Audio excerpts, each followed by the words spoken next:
Be the envy of the neighborhood. 860 KKAT, where the grass is always greener. Welcome to Gardening Utah. Here's composter and show hoster, Jana Francis. Welcome to Gardening Utah. I'm your host, Jana Francis. Every week here on Gardening Utah, we give you gardening inspiration and advice from experts across the state. We talk about vegetables, flowers, trees, shrubs, and of course, your lawn. Thank you for listening.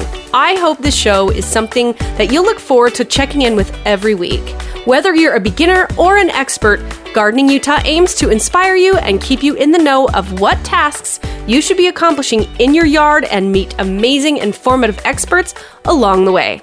This show airs on the radio on the weekends here in Utah at 10 a.m. on 860 AM KKAT, and episodes drop every weekend on Apple Podcast, Spotify, or wherever you get your podcasts, so hit that subscribe button so you never miss an episode. On today's show, we have none other than my friend, horticulturist Liz Hamilton, and she knows all about bugs, and she's going to pass that knowledge on to us today. We're going to learn all about how and when to control earwigs, slugs, squash bugs, leafcutter bees, aphids, thrips, strawberry root weevil, you name it. We're going to talk about it and cover it in today's episode with Liz. But first, the tip of the week, baby. 860 KKAT with your Gardening Utah tip of the week. My tip of the week is plant your fall vegetable crop now. Wait a minute, it's the middle of the summer. Fall is that close? Well, listen, now is the perfect time to plant your fall garden. Now, you can start crops like this right now. Beets, carrots, Brussels sprouts, broccoli, cauliflower, chard, and spinach. And listen, they will actually taste sweeter a little bit after the first fall frost, which is, somewhere mid-October-ish. Now, you can also plant greens, lettuce, collards, mustard, spinach. You can plant those now and all the way through August, and it will reduce the amount of bolting and bitterness that can occur with your spring plantings. And actually, it's even better and sweeter in the fall. And fall crops will usually fare better as well because they'll usually experience fewer problems. They'll have fewer problems with weeds, with pests, and with disease. So the best part of the fall garden, though, is if your crop that you planted in the spring has failed, you're given a second chance by Mother Nature. So listen, go out there and plan the bed. It's a good idea to take this opportunity to add cured compost or compost tea to the bed. So enrich that soil, and restore those much needed nutrients to the soil, and that will help prepare the way for a really successful fall crop. And also, one of my other tips, this is a tip within a tip, you guys. Remember our intense summer heat right now. When you plant these seeds, you're gonna need to go out and keep them watered. So you're really gonna have to pay extra attention, a lot more attention than you would in the spring, because we're probably not gonna be getting any rain. And so that won't help you out. So your biggest challenge is going to be getting these seeds germinated. So you've gotta keep them moist in this climate, and that's gonna be the challenge number one. But as long as you get those seedlings germinated, you're going to have a lot of success with your fall crop, I guarantee it. Now, the other thing to remember is radishes. You can plant radishes all year long. I love to get out there and plant radishes about every 2 weeks so that you can kind of have a continual, harvest of radishes. So love to do that. So again, get out your beans, beets, broccoli, cabbage, carrots, any of your root vegetables. You can even put in some green spring bunching onions, some lettuce, peas, anything that's a spring crop. It's a perfect time to get that started. So plant your fall crop now. That is my tip of the week. And that's your Gardening Utah tip of the week, brought to you by the Advocates. If you're in an accident, you deserve an advocate. Call 801-355-5550 or visit utahadvocates.com. Never miss a tip for your garden and never miss an episode. The Gardening Utah Podcast with Jana Francis on 860 KKAT. Welcome back to Gardening Utah. I'm your host, Jana Francis, and with me here is the all-knowing horticulturist Liz Hamilton. I'm happy to have you here. It's been a while. It's been way too long, but we still talk about you all the time on the show. I don't know if you've heard. Yay. Just because, there isn't really anything that you can ask you that you don't know the answer to. And it's no, that's not true. I learn all the time, just like everybody else. Yeah. Well, so I was lucky enough to see your amazing yard. And what's changed since I saw it last? Like, what's growing well this year? My tomatoes are exploding. Pretty great right now. And then my petunias, after a dose of some BT to ward off some budworms, they have bounced back. They're Brad right off the gate this year, which is pretty fascinating. Usually I wait till like the end of June and then start to treat, but this year they were already out in mass, like by early June. Okay, so I've noticed that my petunias were just absolutely gorgeous.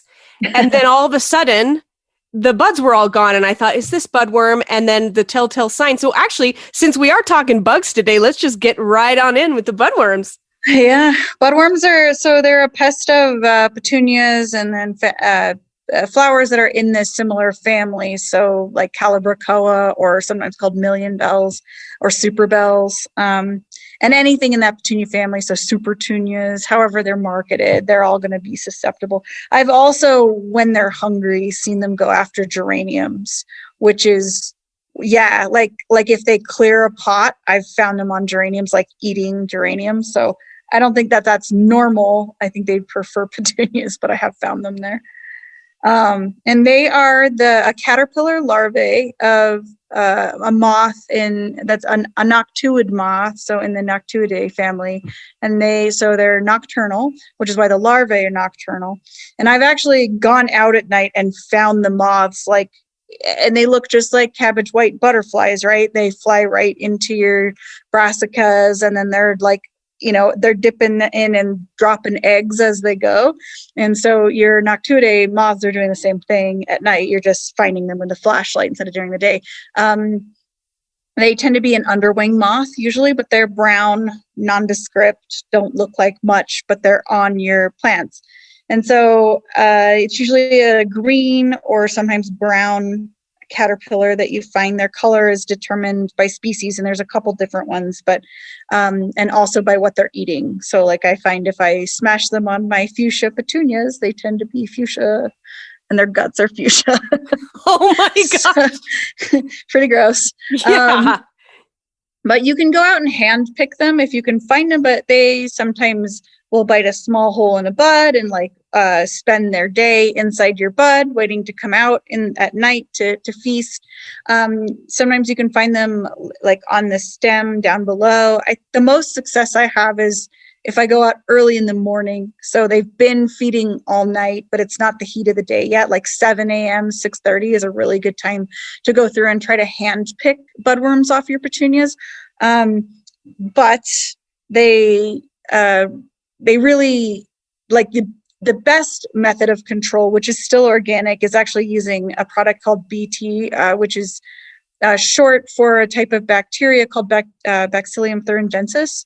And that's a bacteria that have you ever, we've tucked corn and splicing in an insecticide into corn that causes the stomachs of corn earworm, which is also a caterpillar, to explode, right? Oh. So we took the genetic trigger for Bacillus thuringiensis and spliced that into insecticide or insect resistant corn, GMO corn, and they're eating that bacteria and it causes them to die. It's specific to caterpillars. It doesn't really affect other insects, but so they use that in GMO, but you can also just buy that bacterium in a ready-to-use form, like in a spray bottle.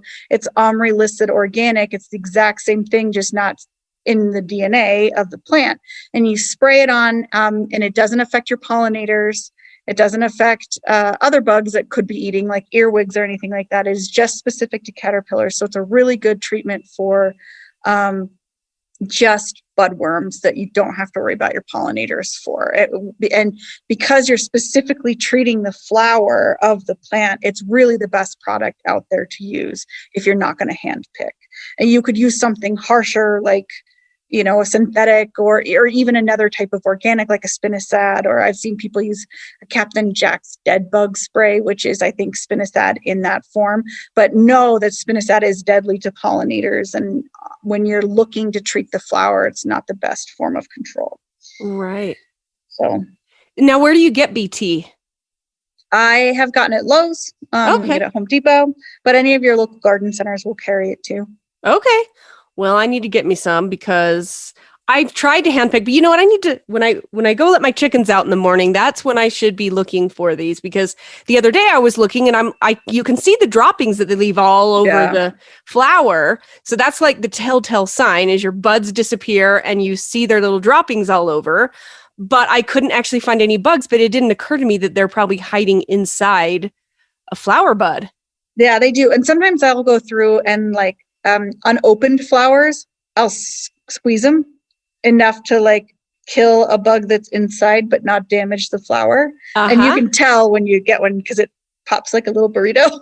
Oh, man. I know, that's so gross. Just squeeze it and guts come out and you've hit a caterpillar that's nesting inside there for the day. Gotcha. Okay. Well, that is extremely helpful. There you go, listeners. We've got budworm under control. She's more than just gardening puns and sage advice. It's Gardening Utah with Jenna Francis on 860 KKAT. Gardening Utah, available wherever you get your podcasts and at 860kkat.com/garden. Here's Jenna Francis. Now, the other thing that you and I are seeing tons and tons of posts of nowadays is earwigs. Yeah, they're terrible, huh? This year, I find every year there's usually one or two pests that seem to just, whatever it was, the conditions from the previous year or the spring or whatever, just favors a specific insect over another. And so every year it's something terrible. I feel like last year was grasshoppers. I don't know if you remember, but on all the garden sites, people were like, what's decimating my... And there's grasshoppers in the photo, Yeah, that's right. I remember. It's right there. So then this year it seems to be, at least early on for vegetables, is earwigs. And you never know what triggers it. When I was taking an entomology class in college, one of the kids that actually... He's not a kid, he's older than me. One of the guys that taught the class... was actually working on his PhD in earwig behavior. So earwigs are a beneficial, non-beneficial. So in their younger stages, and even sometimes older stages, when they're adults, they actually eat aphids and they prey on insects that are not beneficial. And then at some point they switch during the summer or based on environmental conditions, and they go after your plants. So they'll eat your peaches and things like that. So his dissertation was actually trying to figure out what caused the triggers. Was it environmental? Was it temperature? Was it something, that a whole group of things that caused the issue, but what switched it? And they were trying to figure it out for peach farmers because it's beneficial up until it's not, right? And so they were hoping to encourage earwigs up until whatever that trigger point was, and then they would send out on the the bulletin or however they do it, the date and the time to spray. Okay, it's too late, they're going to start feeding now, you gotta knock them out. And so earwigs are great until they're not. And I don't know that if they ever did figure out the trigger or not, but this year they seem to have started much earlier. And I will say I planted out quite a few zinnias in a certain section of my yard and came out 2 days later and they were totally skeletonized, which is what they classify the damage as. So you can tell it's pretty telltale earwig damage because they skeletonize a plant. So what they're doing is feeding in between the leaf veins and you're seeing the skeleton of the leaf, but the insides have been totally eaten out. That's pretty classic earwig damage. Other insects that do that are certain kinds of beetles. It's also classic Japanese beetle, which we have detected in Utah, but we're not having an outbreak quite yet because they're heavily trying to control it. But if you're back east and you're familiar with it, you can come out one day and your rose is fine, and then come out the next day and your rose is totally an empty husk skeleton, and so it looks kind of similar.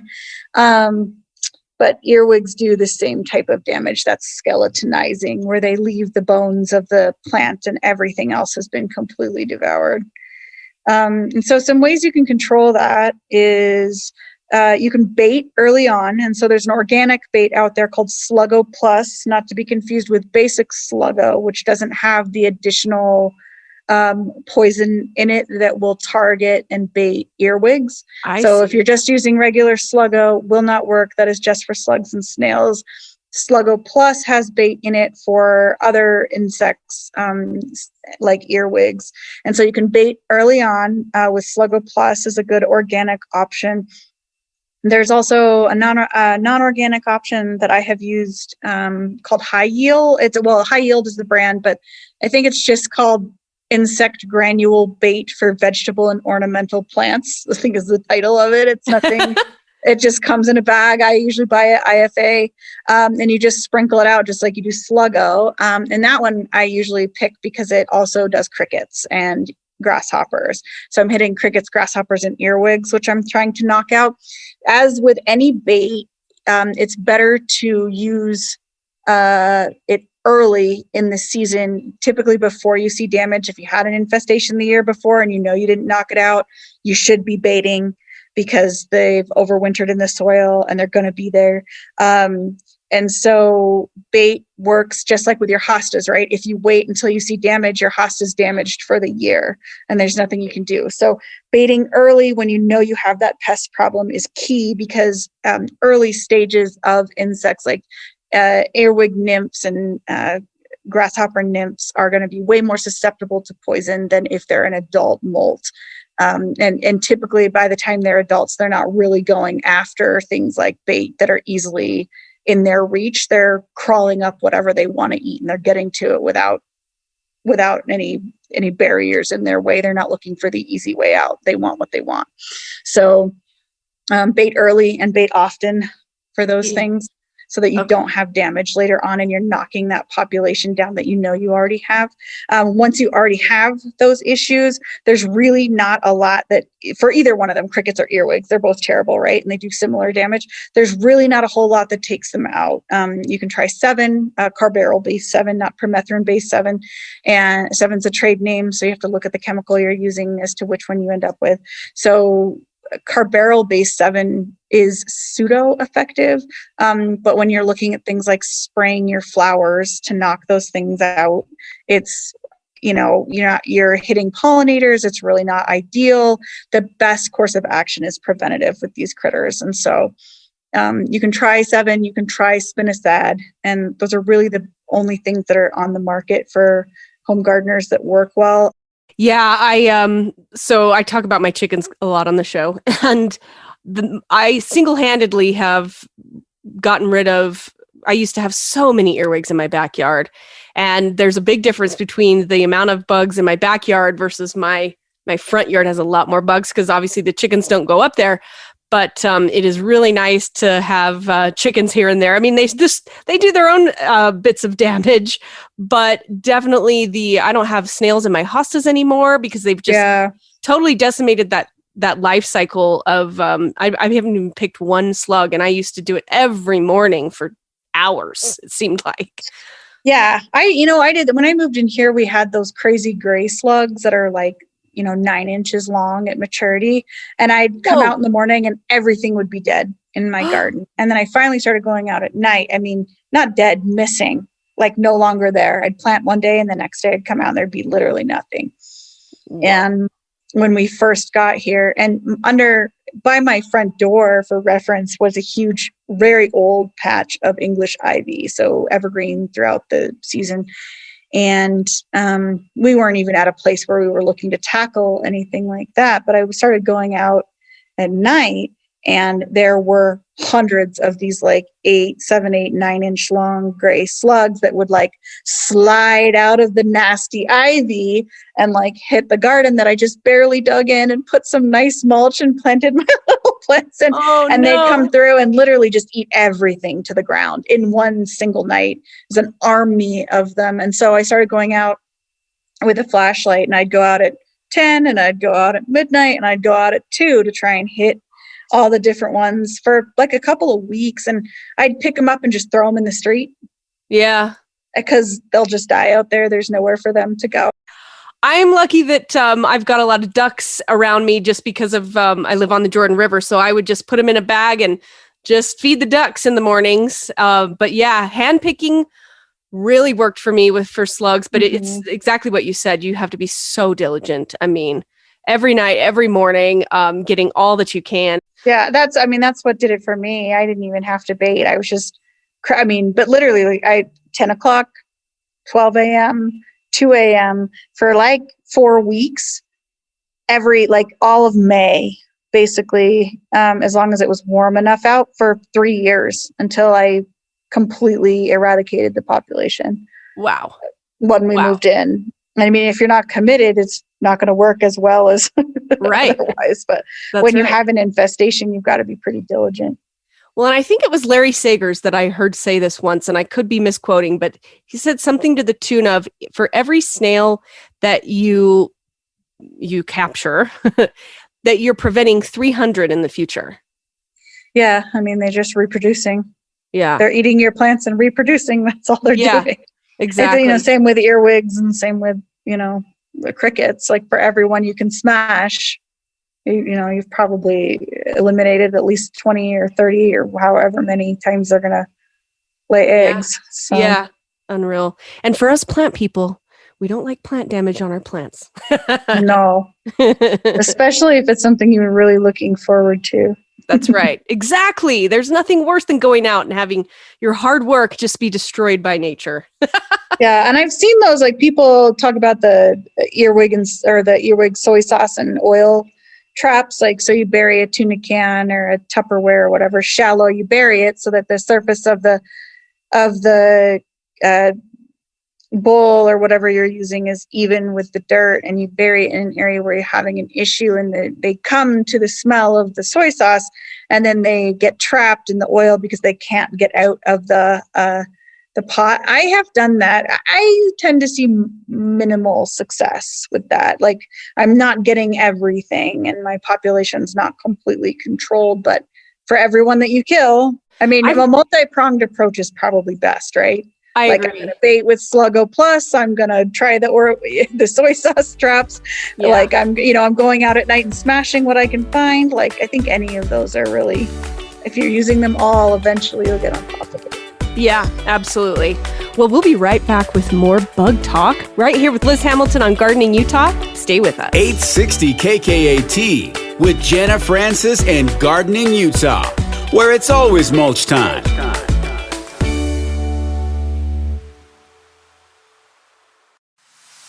She really does have the nicest yard on the block. It's Gardening Utah with Jenna Francis on 860 KKAT. Welcome back to Gardening Utah. I'm your host, Jenna Francis, and with me here is horticulturist Liz Hamilton, and we're talking bugs. So, Liz, we've seen some posts about strawberry root weevil. I know I'm having issues with them. What can we do about those, and what kind of damage do they provide? Yeah, so they're a weevil, a beetle, right? So weevils are a subfamily of beetles, and then tend to be characterized by kind of a longer snout and specific little antennae. And weevils are generally never beneficial. It doesn't matter what they are. And it could be wrong. Maybe there's one or two species out there, but for the most part, if you see a weevil, it's not doing anything in your garden that you want it to be doing. So they're black and they're nocturnal. The adults are nocturnal, and they, per the name, strawberry root weevil, love strawberries. So you'll see this damaging, and it'll be a scalloping of the leaves. So your leaves will have these jagged edges where it looks like they're being nibbled on. And it's not a clean cut. It leaves these jaggedy, scalloped, not very clean looking margins.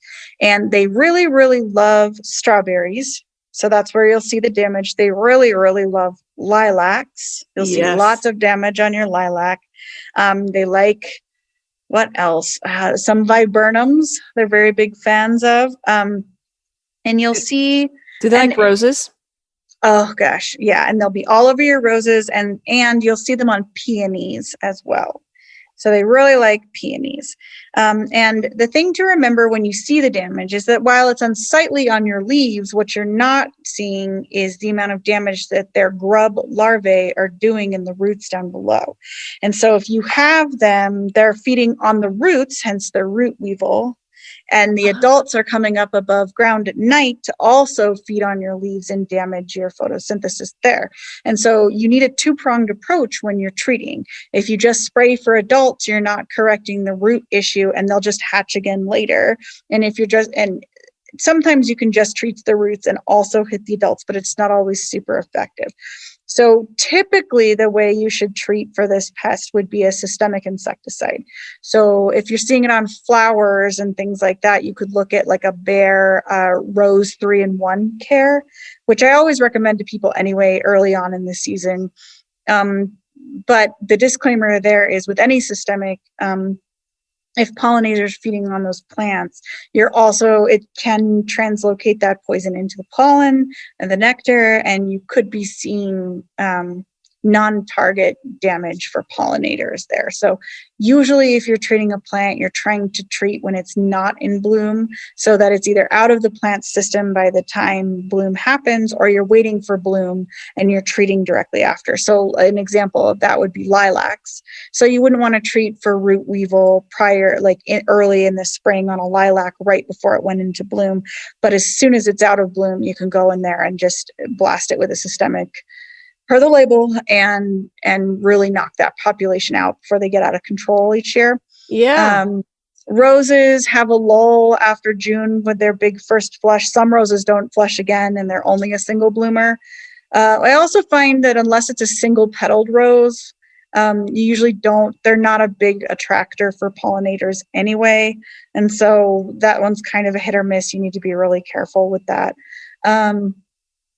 Peonies, same thing, one big bloom in the spring, treat as soon as the bloom is over, and then you're not going to have issues because anything that's feeding on the peony at that point isn't beneficial. So the other thing that this kind of leads into, so they usually recommend two different things for root weevils. So you're treating systemically at the base, and that knocks out your larvae, and then it can affect the adults, not as strongly though.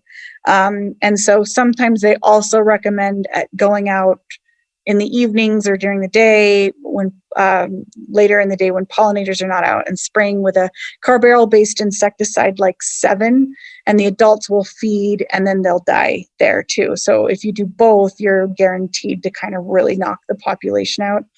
If you're doing just one, like the systemic, you may not kill all of the adults, but you'll definitely help.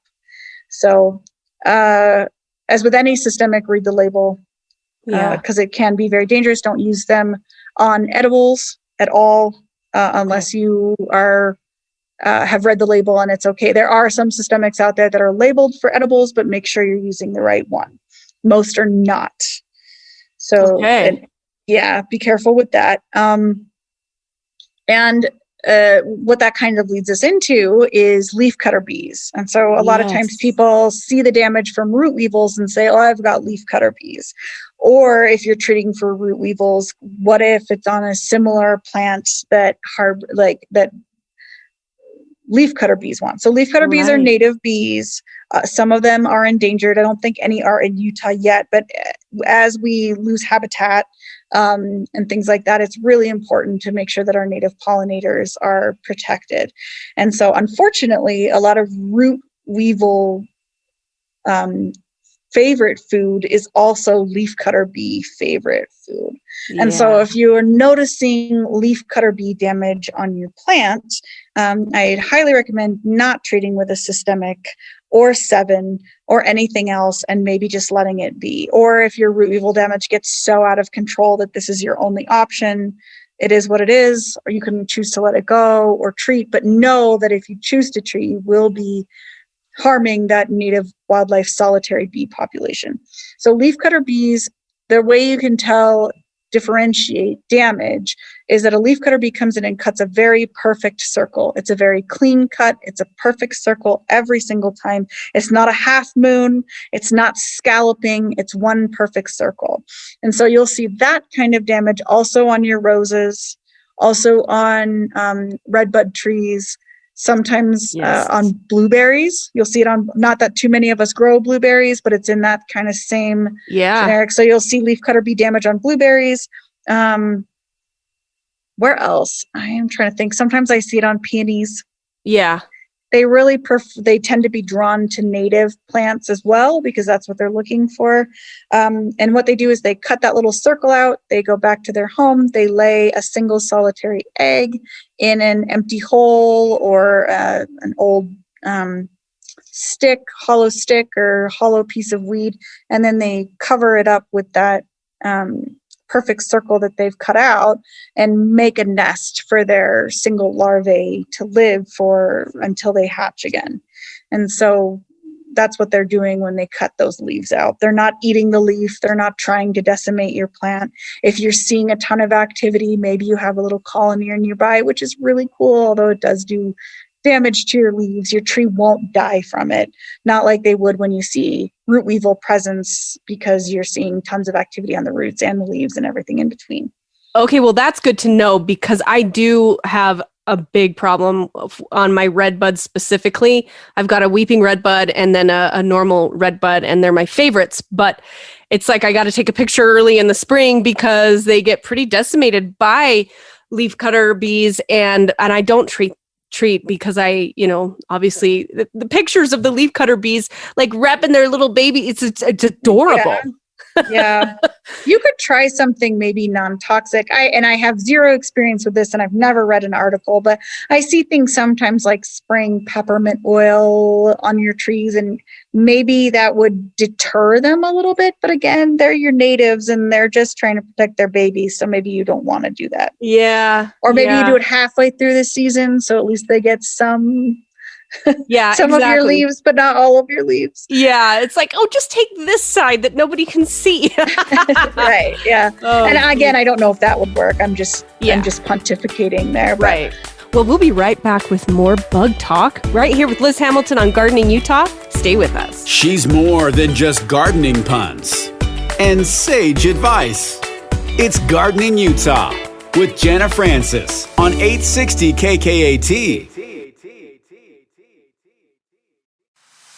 860 KKAT with more of the fastest growing show on radio. It's Gardening Utah with Jenna Francis. And so since we're talking about flowers, we can kind of talk about thrips a little bit too. Yeah.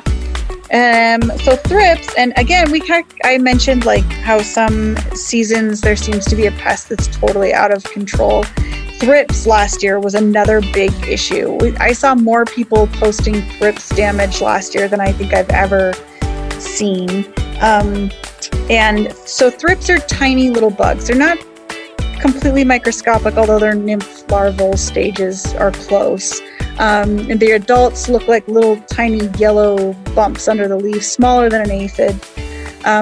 Whoa. And you see they're kind of like in between a spider mite and an aphid, and they fly. So they fly easily, unlike an aphid that kind of just like gets blown around or whatever. Thrips fly with purpose, and they do the same kind of damage in the same kind of family. So they have a piercing, sucking mouth part, and they like to sit underneath the leaf, and they puncture that portion of the leaf, and they suck all the juice out of it. And so you see the damage on top is stippling, and so it looks very similar to spider mite damage. So you see damage on top, but the damage is coming from the bottom, and you're not seeing the pest until that leaf has quite a bit of damage. The main damage that you see with thrips, whereas they can do damage to vegetables, can be an issue when populations explode. But the bigger thing that you see an issue with is actually flowers again. So like they like nectar and they like flowers. You can even have flower thrips, right? And the big one is dahlias. So if you're growing dahlias, thrips will get on the blooms of the dahlia and they'll suck all the juice out of the bud before it even comes. So if you've ever had a dahlia that opens and it looks like the color is washed out and the tips of the petals are browning and they don't quite look right, the flower can be a little malformed. You may have a thrips outbreak that you need to treat. That exact thing is happening to my dahlias. Yep, that's probably thrips. Holy cow. Okay. Yeah, and you can see the similar damage also on roses. So sometimes you'll see like when an aphid population outbreak, but usually people are taking care of that. But with thrips, you don't really see it. And so people aren't treating for it. Your flower blooms, the edges of the petals are browned or especially like on white roses or yellow roses, you see that, or light pink, you see that damage more. And it looks like it rotted almost, or it's not quite right. It can be thrips damage. Okay. And thrips like to live in your lawn. Thrips love alfalfa. So if you back up to fields or things like that, it's something to consider. You could be getting quite a bit of thrips.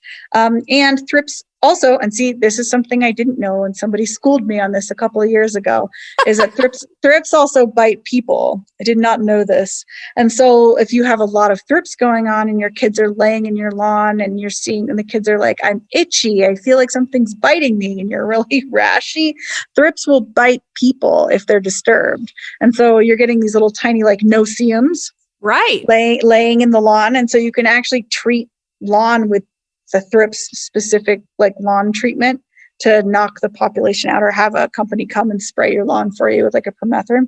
So thrips respond really easy to permethrin. It's a really quick, fast, easy way to get rid of them. I don't recommend neem because you're spraying on the blossom, and the oil from the neem can burn the blossom.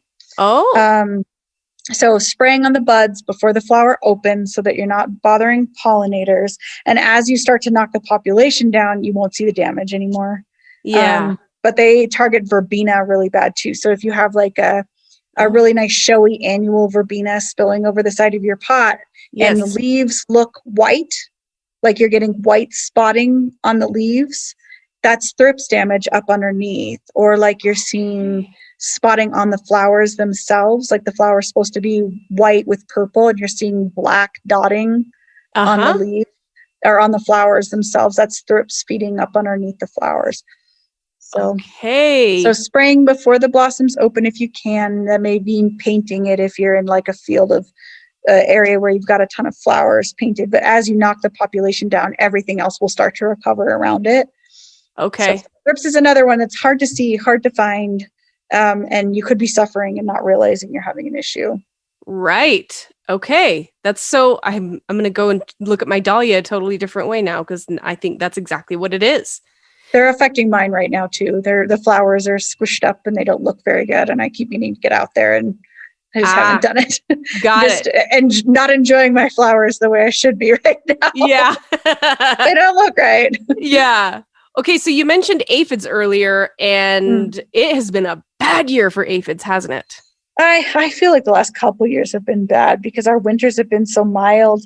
We're not getting warm enough, and so those populations are just overwintering in leaf scales and buds and things like that, and then they're just exploding the minute it gets warm out. Same with thrips. Same with all of them. But I feel like aphids have been particularly bad every year. Yeah. So. Yeah, and with those, it's it's the 3-in-1 systemic, obviously, that helps, but also spray. I mean, I just went out with hoses and just kept diligently spraying because it was a little too late at the time for me to I didn't get the 3-in-1 down. Yeah. So, I mean, and if you have it's a flower, again, you can use a 3-in-1 for the rows of food care. That'll knock those pests out too. I go through and I'll smash with my fingers too. Yeah. Like and if I get on top of it early enough, sometimes that even controls the population for me. If I'm really careful and I'm really paying attention, or I go out several days in a row, I can just smash them and then they're not back again. Okay. I had aphids on my English ivy. I put variegated English ivy in a couple of my pots this year for decor. and it's not even in ground, and they were warping and looking really strange. And I flipped the leaves over and they were covered in black aphids. I've never seen aphids on ivy. Like, that's wild. And those aren't even things that overwintered in my yard. They're things that I put in this spring and they were instantly infested. So once I noticed that, I was smashing the aphids off the leaves and stuff. But like, wow, such a weird, I've seen outbreaks on such weird plants that I wouldn't normally think would be affected. Yeah. Luckily, as soon as my aphids started to get pretty bad, I noticed the ladybugs had hatched, and so they were taken over from that. And then I had my little chickens in the back that were literally on the shrub roses that are closer to the ground. They were eating them one by one by one. I got a cool video of it. Yeah, I use the soapy water too, like an insecticidal soap. And I'll just keep it in a hand sprayer, and then just spray the buds as I go too. And that'll knock down like nymphs and things that I can't see, like that maybe I missed because they're so small. Yeah. Get up in all the crevices and things. And I've even, not on roses because they usually have thorns, but I'll even soap them up. Like, I'll spray a plant really heavily and then literally get in there with my hands and actually completely soap the plant down to knock a population down. I've done that with spider mite populations, like actually took out a scrub brush and like scrubbed a plant completely down. Oh my gosh. Yeah. I mean, when the population's bad, it's either that or, I mean, I don't think anything else hardly works on spider mites unless you're going to bring out the big guns, which I try not to do in my yard. I mean, I have an applicator's license, and I have used really heavy duty stuff that you can't normally get as a regular homeowner and in places where I was working. But yeah, it's not something that I try to spray where my kids are going to be running around in the backyard. Yeah. And so the safest option really, besides planting plants that aren't susceptible, Yeah. which sometimes is a heartbreaker, is to just completely soap up the plants until they're not infested anymore. Kids, it's time for a bath. Yep, exactly. Oh my gosh. A bath you won't make it out alive from. That's right. Or at least I guess the pests won't. Hopefully your plant makes it out okay. Right, exactly. I think let's tackle the squash bug, because that's starting to come out in fire. I noticed just the other day on my pumpkin, which by the way is over a half an acre away from where I planted my squash last year, thinking that would help. Guess what? I mean, those buggers fly. So I had 3 adults and I found a bunch of eggs. So went out there with the duct tape and got the eggs and of course drowned the adults. But wow, they're going to be bad this year, aren't they? So when I worked in public gardening and we were growing food, squash bugs were the devil, right? Like, and so I always, similarly to like using bait for other critters, I say, assume you're going to get them, treat early, treat often, like greater peachtree borer or same issue, right? Like assume it's coming and don't wait until you see damage, because by the time you see damage, it's usually more out of control than you even realize. Yeah. And so I always like when I worked public gardening, I would just pre-treat. Okay. And so like a carbaryl based 7 affects squash bug nymphs, not adults. Okay. Or at least not adults significantly.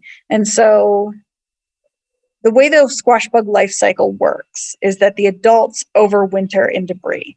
So I've seen people will post the advice like, oh, you've got to like get all this stuff up because the eggs overwinter in the soil and this, that, and the other. And that's not accurate.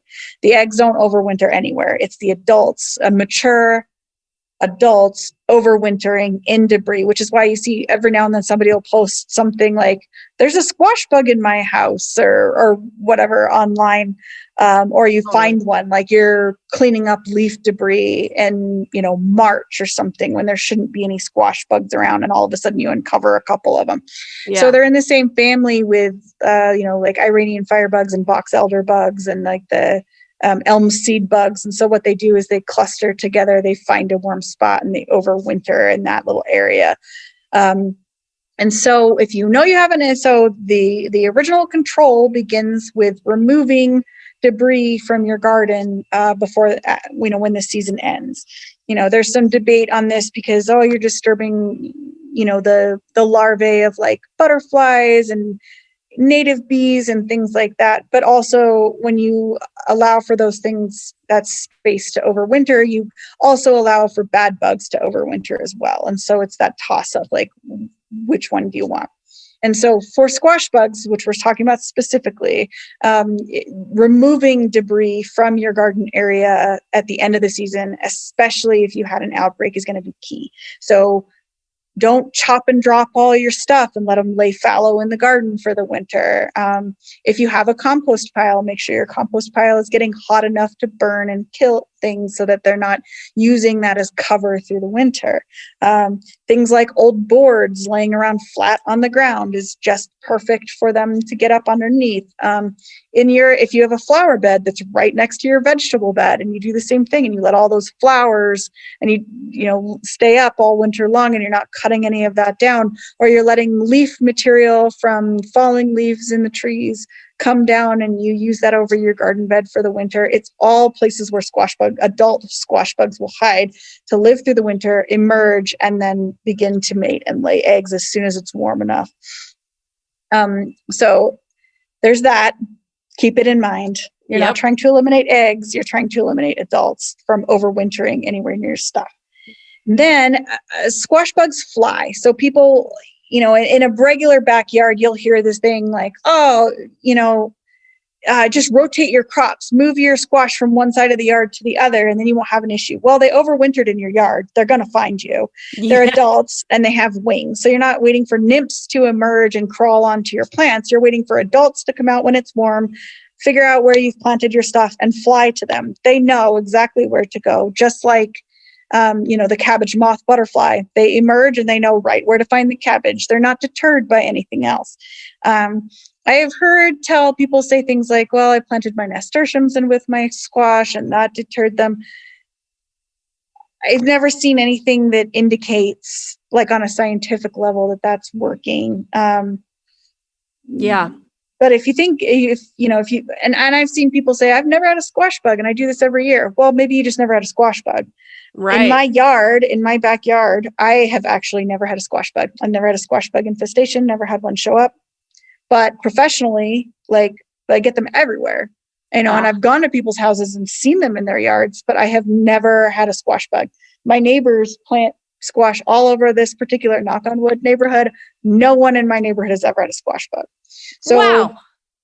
Yes. So for whatever that's worth. And then I manage a donation garden down around the corner at one of the local churches, full of squash bugs everywhere. They're not far away, but no one's finding me. So, wow.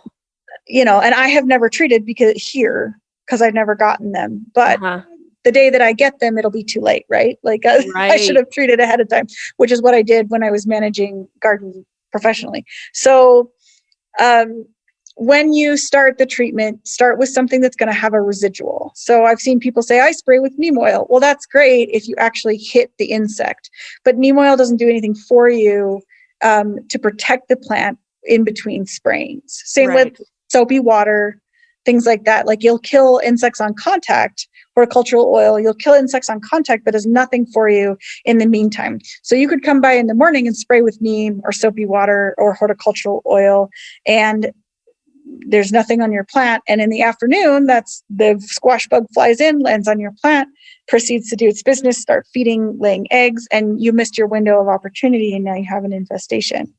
And so you need something with a residual, a pesticide with a residual. And so things like that are like Captain Jack's dead bug spray, like spinosad. And you'll want to read the label to see how often you can spray a season and how long you should go in between spraying. So some sprays will say you have to wait 14 days before you can spray again. Some sprays will say 3 days. Some sprays will say 7. It depends on the concentration and what you're using. And if you're mixing your own concentration, you can see that on the label too. If you're mixing your own at 4%, it's this. If you're mixing your own at 2%, it's this. So as with any pesticide, always read the label and know what you're spraying. But so there's synthetic, 7 works until they're adults and then it doesn't. Yeah. So it helps with nymphs. Spinosad can help with things. Permethrin works pretty good. So there's a seven that's permethrin based. There's a 7 that's carbaryl based. So you're just kind of watching to see, and all of those have spinosad, all of them have residuals. And so it should be on the label, and the bug itself should be on the label. If the bug itself is not on the label, it may not be working. Got it. Okay. So something to think about is if your label doesn't specifically say controls X, it may not be controlling it. Yeah. So interesting. Same with and all of those when you're spraying preventatively, codling moth, greater peach tree borer, and squash bugs. I spray for all of those similarly. Like you're spraying preventative because you're gonna get it, unless you're like me and you think you're never gonna get them at your house because you've been there for 10 years and you've never gotten one. But you should be spraying if you've ever had one. And spray before you see damage, because where there's one, there's many, and they know where you're at. And then you can also look at resistant varieties. And so some varieties are more susceptible to damage and are more attractive to them than others. So Cucurbita maxima, so that's a pumpkin, like a fuzzy pumpkin. So that's like your Dill's Atlantic Giant, your Hubbard squash in particular is a huge attractor for them. And then some of your other cucurbitas look like your Cucurbita moschatos. So that's like your butternut squash is also very highly attractive. Yes. And you'll get them on your zucchini and you'll get them on your pie pumpkins. And so those are Cucurbita pepos. But your Cucurbita maximas and your Cucurbita moschatos are going to be the ones that are highly susceptible and that you should be really watching. And I have never actually planted any Cucurbita maximas or moschatos at my house because I'm afraid it will attract them from miles around, whereas my zucchini and my pie pumpkins do not. And so... Oh, interesting. Because I always plant a Hubbard and a big banana squash and a butternut, and they're, covered. They get banana squash is also, that's a maxima as well. Yeah, they get totally covered because they're preferred. And another way you look at sometimes organic gardening is they plant what is called trap crops. And so you plant a desirable on the outside of your garden edge. And then when they get infested with something, you go through and you spray that with a killer, or, you dump soapy water on it and try to kill everything that you can on that. And so Hubbard squash and banana squash are typically trap crops for organic gardeners for squash bug. And they plant, 15, 20, 30 feet inside away from those things on the outside. They plant their the zucchinis and everything else away from them so that they don't get infested like the others. I've never heard that term, trap crop. I love it. Yeah. So like people will grow Brussels sprouts near their kale and their collards and things like that because Brussels sprouts attract more aphids than the others. And so they'll use Brussels sprouts as a trap crop, and then they go through and slowly kill bugs on the trap crops and spray the trap crops because they're lessening the population that way versus having to spray what they're going to eat. Wow. And so, so you can use trap crops too for certain things. Yeah, if you have the space, it doesn't really work if they're all in the same yard. Yeah, exactly. They're just going to go where they're going to go. So sometimes these things work better in like open field plantings, but possible. Yeah. But if you're looking for damage for squash bugs and you have a Cucurbita maxima planted, that's where it's going to start. That's where the infestation begins. Yep, and that's exactly it's a pumpkin where I found a large pumpkin just the other day when I saw my first signs of squash bugs. And there's nothing worse than when those eggs hatch and those little nymphs are just, oh man, brutal. Yeah, they look like spiders. Yeah, they definitely do. But I definitely go after the baby or the eggs with duct tape. But it's time consuming, and you miss them. You might not get them all, so you really you have to attack it at all angles, kind of like slugs. Yeah, and I will say people are always nervous about spraying the cucurbits because you have squash bees that pollinate most of your cucurbits, and people are nervous about squash bees, and they're a native also, protected. And, you don't want to be spraying into the blooms. And so when you do spray, if you're anything, whether it's, organic or otherwise, when you're treating, you want to treat late in the evening after all the blossoms have closed, or really early in the morning before all the blossoms have opened. And you're spraying the outside of that flower instead of right into where the pollen and the nectar is for pollination. And when you do spray, you don't need to spray the entire plant. Like I've seen people go by and just spray the tops of the leaves on a really big zucchini or something like that. That does nothing for you. The squash bugs aren't up there. So what you're trying to spray is like main vines and where the vine, the crown of the vine sits from the soil. And you've seen advice where people will say, make a big bucket of soapy water and dump it on the crown of the plant, and then you can watch the squash bugs run, and then you can smash as many as you can get your hands on. It's the same, but you wouldn't just like spray the leaves and hope squash bugs came out. So it's the same principle. When you do spray, where you will see damage, where they will accumulate, congregate, mate, feed, is right there at the base of the plant. So when you're spraying in there. Get your wand down inside to spray for that, and make sure you're doing it when pollinators are not active. Got it. I love it. Well, Liz, I can't believe we're out of time, but I love having you on the show, and this has been really fun, and I hope you come back again very, very soon. Yeah, I always enjoy it. Thank you so much for having me. When you're ready to grow big or go home, make your neighbors green with envy. Get the Gardening in Utah podcast, Gardening Utah, available wherever you get your podcasts and at 860kkat.com/garden.